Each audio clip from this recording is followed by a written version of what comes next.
नतीजों से पहले चंडीगढ़ कांग्रेस का एक्शन, 5 बागी नेताओं को 6 साल के लिए कर दिया गया सस्पेंड। चंडीगढ़ में 5 पदाधिकारियों को पदमुक्त किया गया। और इस बीच हैदराबाद से बीजेपी की कैंडिडेट माधवी लता क्या कह रही है, सुनते हैं। All Bharatiya, I am so sure that the entire country today would have been in their own prayers, blessing and wishing for 400 पार, and these blessings have a tremendous storm of positivity in the nation, along with winning Hyderabad seat.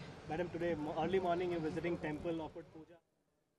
तो देखिए, माधवी लता को आप सुन रहे थे और हम आपको बता रहे थे कि किस तरह से चंडीगढ़ में कांग्रेस के नेताओं के खिलाफ एक्शन हुआ है। पवन बंसल के करीबी पदाधिकारियों पर गाज गिरी है। पार्टी विरोधी गतिविधि के आरोप में कार्रवाई हुई है। माना यह जा रहा था कि वहां पर पवन बंसल का जो गुट है वो सपोर्ट नहीं कर रहा है मनीष तिवारी को, जो कि कांग्रेस पार्टी के कैंडिडेट हैं चंडीगढ़ से। आगे बढ़ते हैं, एक और बड़ी खबर। आजमगढ़ में समाजवादी पार्टी प्रत्याशी दरोगा सरोज पर एफआईआर हो गई है। धारा 144 उल्लंघन के लिए उकसाने का उन पर आरोप लगा है। वीडियो के जरिए इंडिया गठबंधन के समर्थकों से उन्होंने की थी अपील। मतगणना स्थल पर लोगों को इकट्ठा होने को कहा था। वायरल वीडियो के आधार पर बीजेपी ने शिकायत कराई। आजमगढ़ के जहानागंज थाने में उनके खिलाफ एफआईआर दर्ज हो गई है। विपिन चौबे हमारे सहयोगी इस वक्त हमारे साथ जुड़ रहे हैं। विपिन, ये लड़ाई तो सियासी लड़ाई थी जो कि चुनाव के दौरान नजर आई, लेकिन बयानात तो ऐसे दिख रहे हैं मानो असली जंग हो रही हो। खास करके पप्पू यादव जो कह रहे हैं कि कफन बांध कर आना मतगणना केंद्र।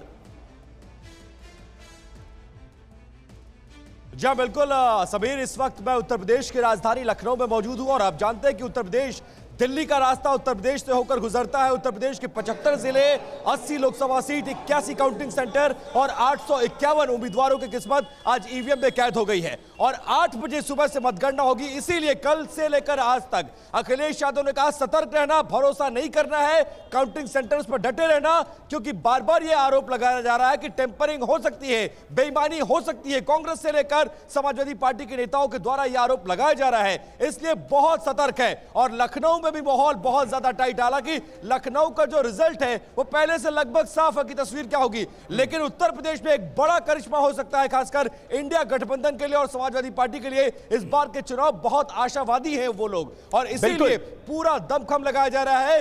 तमाम नेता अपने समर्थकों के साथ काउंटिंग सेंटर्स पर पहुंच रहे हैं। सबको उम्मीद है कि जब बक्सा खुलेगा, जब ईवीएम खुलेगी, तो कुछ अच्छी खबर उनके और उनकी पार्टियों के लिए बिल्कुल बक्से के खुलने का सबको है इंतजार। ईवीएम क्या कहती है ये जानने का सबको है इंतजार। हमारे सहयोगी रजनीश रंजन भी देखिए स्क्रीन पर आपको नजर आ रहे हैं। रजनीश, जयराम रमेश कह रहे हैं 295 प्लस, यहां तक कह दिया कि एनडीए गठबंधन के सहयोगियों से भी बात हो रही है।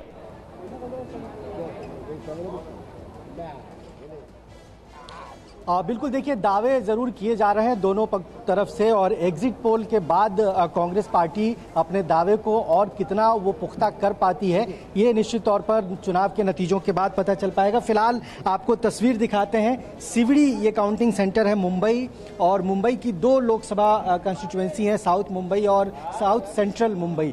यहाँ के 2 उम्मीदवार का जो किस्मत है, जो उनके पोलिंग है, उसका फैसला यहाँ पर होगा। और बड़ी बात यह है कि शिवसेना के दोनों ही जो ग्रुप है वो आपस में यहाँ पर चुनाव लड़ रहे हैं एक दूसरे के खिलाफ। अनिल देसाई और अरविंद सावंत जो उद्धव ठाकरे के सबसे करीबी हैं, सबसे बड़े नेता हैं उद्धव ठाकरे के बाद शिवसेना में, उन दोनों की किस्मत यहाँ पर दांव पे लगी हुई है। और दूसरी तरफ एकनाथ शिंदे के बेहद करीबी राहुल शिवाले और यामिनी जाधव, वो यहाँ पर चुनाव लड़ रहे हैं अपनी पार्टी की ओर से। तो ये दोनों ही उम्मीदवार शिवसेना के दोनों धड़ों के हैं और उनके किस्मत का फैसला यहाँ पर होगा। ये सिवड़ी काउंटिंग सेंटर की बाहर की तस्वीर है।